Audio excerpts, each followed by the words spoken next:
Hello, Heath the CarTheist here on a quick little topic, hopefully one that you can engage with and comment and share your opinions and engage others on.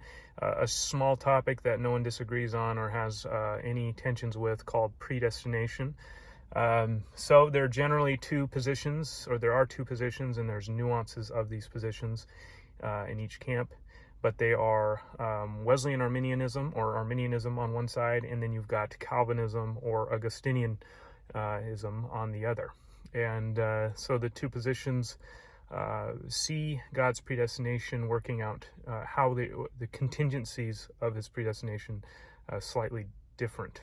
And so an example text to build off of, for the sake of argument, would be Romans 8:30, which is known as the golden chain of redemption. And that's those whom God predestined, he also called. Those who he called, he justified. And those who he justified, he also glorified. And so that's a paraphrase. And so the whole thing is, it's called the chain of redemption because whom God predestines, he also glorifies. They will be saved. So, but how does God predestine is the question. Is God's predestination determined as he looks down the corridors of time in his omniscience and sees those who would choose Christ, and these are the elect, that his election is contingent on those who would choose his son. And again, his being contingent on those who would choose his son is according to God's plan of salvation for this camp. It's not like God is impotent in that process. It's just God has made the contingency man's choice to respond to God's prevenient grace, or his foregoing grace that enables all of humanity to receive or reject the gospel, to receive or reject the saving provisions of Christ.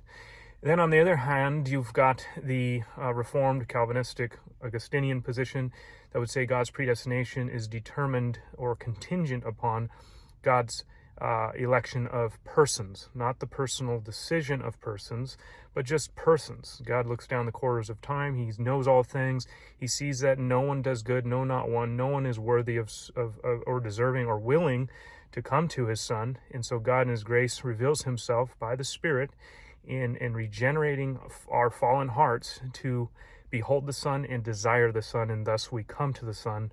As Jesus says in John 6, that all whom the Father gives to me grants, he will raise up.